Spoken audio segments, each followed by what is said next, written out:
नमस्कार मित्रों, आपका मेरे चैनल स्टडी विद संध्या में बहुत बहुत स्वागत है।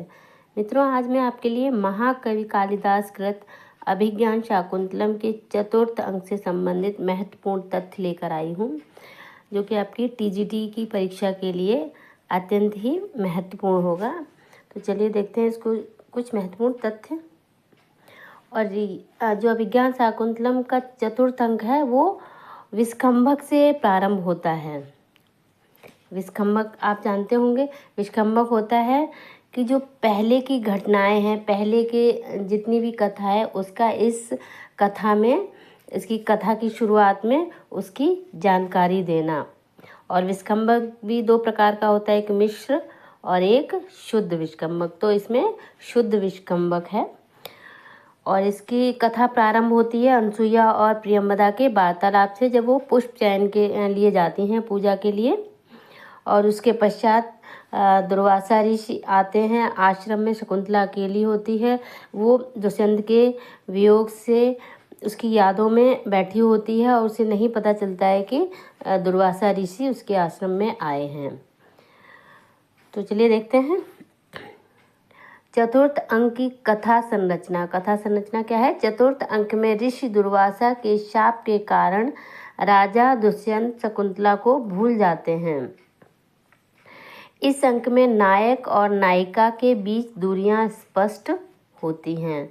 दुर्वासा का शाप, शकुंतला की विदाई और राजा के मनोविकारों की प्रस्तुत इस अंक की मुख्य घटनाएं हैं। तो इस अंक में क्या क्या घटनाएं हुई हैं?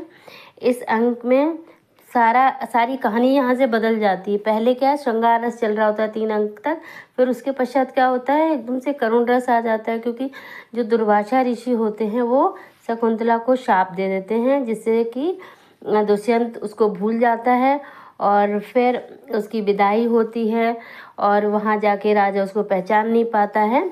इस तरह इसकी कथा चलती है। आगे देखें, चतुर्थ अंक में शकुंतला की विदाई का वर्णन। इसमें क्या है? शकुंतला की विदाई का वर्णन है।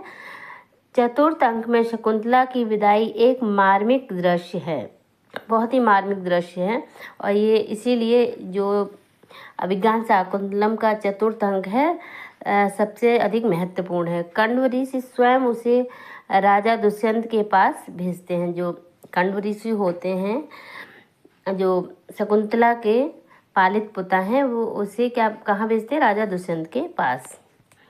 शकुंतला की विदाई के समय आश्रम के वृक्ष, पशु पक्षी और नदी सब दुखी होते हैं। यह दृश्य नायिका की ममता और आश्रम के प्रति उसके लगाव को दर्शाता है। जब शकुंतला की विदाई होती है तो आश्रम के जितने भी वृक्ष हैं, पशु पक्षी हैं, नदी है, सभी बहुत दुखी हो जाते हैं। इससे क्या प्रतीत होता है कि जो शकुंतला है, नायिका शकुंतला है, वो इनकी कितने अच्छे से देखभाल करती थी, उसका इन सब के प्रति कितना लगाव था। आगे देखें, दुर्वासा के शाप का नाटकीय प्रभाव। अब दुर्वासा के शाप की वजह से इस पर क्या प्रभाव पड़ा, इस नाटक पर क्या प्रभाव पड़ा है? दुर्वासा का शाप नाटक की कथा को मोड़ देता है। राजा दुष्यंत के द्वारा शकुंतला को भूल जाना और शकुंतला का दुष्यंत से मिलना कथा को जटिल बनाता है। यह शाप राजा और शकुंतला के बीच एक बड़ा अवरोध खड़ा करता है, जिसे नाटक के अंत में प्रेम और स्मृति से ही समाप्त किया जा सकता है। तो इसमें जो दुर्वासा ऋषि ने श्राप दिया था, उसी शाप की वजह से बहुत सारी घटनाएं होती हैं, बहुत सारे इसमें मार्मिक दृश्य आते हैं।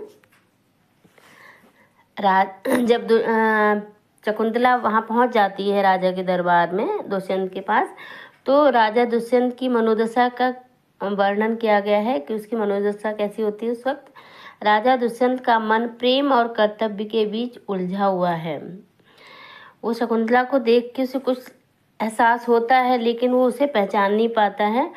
शकुंतला के प्रति उसका आकर्षण इस अंक में कम होता दिखता है, क्योंकि दुर्वासा के शाप के कारण वे उसे भूल जाते हैं। लेकिन भीतर ही भीतर उनका हृदय शकुंतला की स्मृति से अशांत रहता है।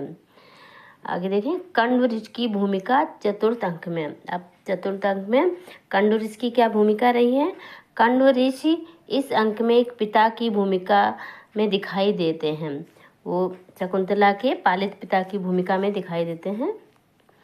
वह शकुंतला को राजा के पास विदा करने से पहले उसे आशीर्वाद देते हैं और उसे भविष्य के लिए तैयार करते हैं। उनकी भूमिका एक मार्गदर्शक और स्नेहशील पिता के रूप में महत्वपूर्ण है। शकुंतला के चरित्र का इस अंक में विकास हुआ है। किस तरह से? चतुर्थ अंक में शकुंतला का चरित्र अपने संवेदनशील और भावुक पक्ष को प्रदर्शित करता है।